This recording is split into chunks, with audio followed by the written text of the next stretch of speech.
In the out of the way places of the heart, the poet John O'Donohue writes, where your thoughts never think to wander, this beginning has been quietly forming, waiting until you were ready to emerge.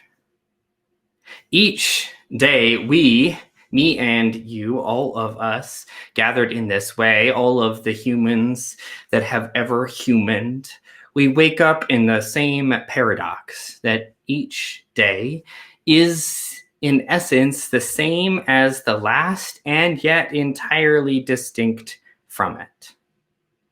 There are the same number of hours, the same bodily responsibilities, often the same routines and realities that seem to make one day bleed from one to the next.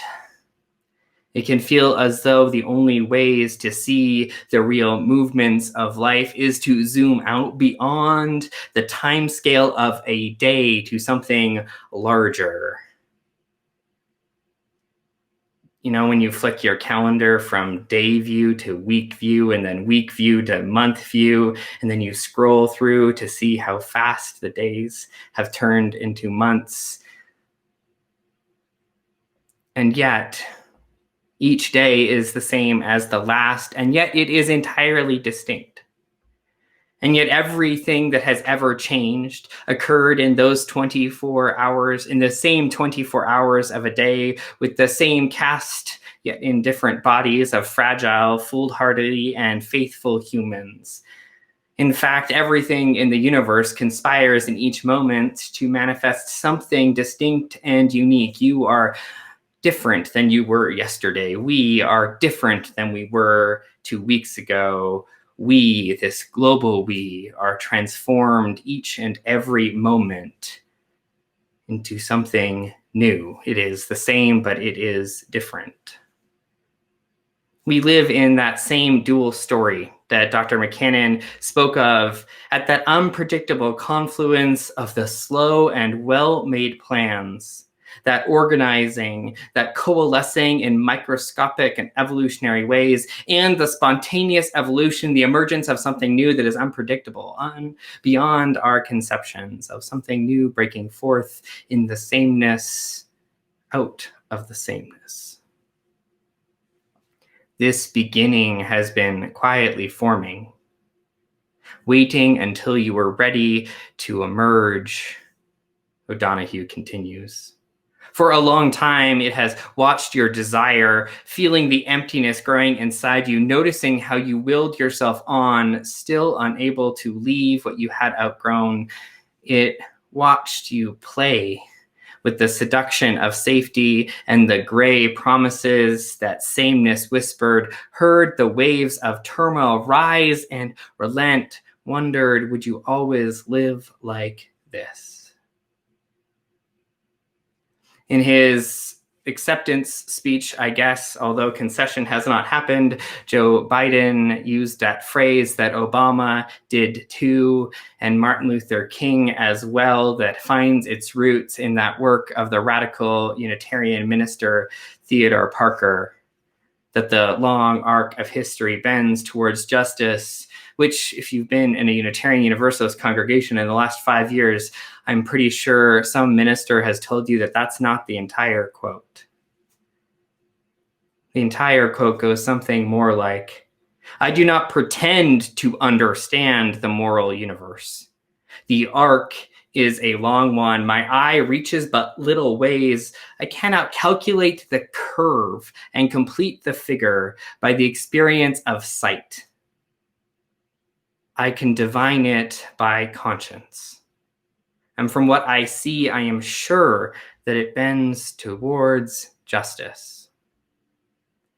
This quote isn't about the inevitability of progress, but about faith.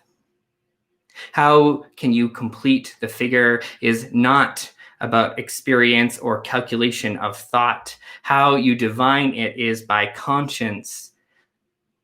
How you divine it. How we divine the trajectory of what is to come is not about only our calculations and our best guesses. It is about something deeper. It is about faith.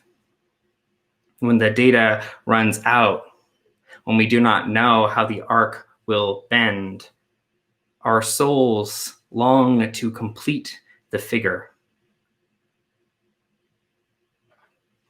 How do you complete the figure? What faith, what trust do you use to see that arc that tells you that story, that this day might become something different? There's a moment in the conversation with Dan that we didn't share that struck me as a core in my core about my faith. He talked about how in generations after generations of social change, there is a moment when the oppressed people throw off an identity that was forced upon them and claim a new one that is not confined by the conceptions of marginalization, but lives into the wholeness of their beings. And in that process of living into the wholeness of their beings, they cultivate a power that those who have privilege witness that power and they see in it something better. A power that is formed between and with each other rather than the power of oppression on top of each other.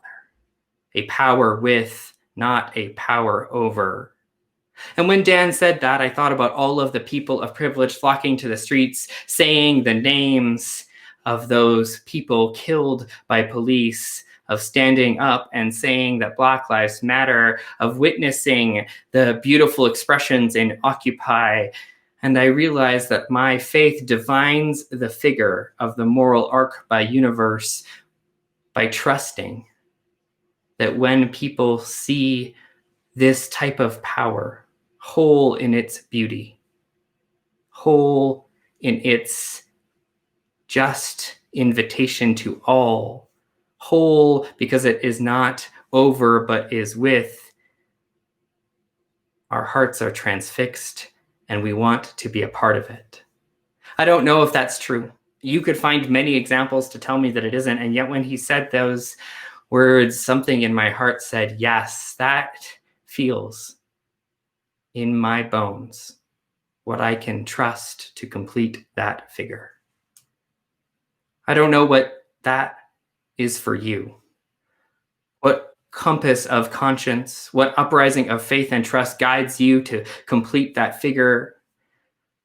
What is bigger than just political wins, knowing that the frame of politics is too small for the movement of love? What is bigger than getting it right? Because we often don't. We need to be open to that critique and accountability for that larger movement. But knowing what aids you to discern that arc by faith, by trust, getting in touch with it, allows us to do the slow, indiscernible knitting of the fabric of transformation, one stitch at a time, but also to be ready to mingle that spontaneous movement of love manifesting each and every day.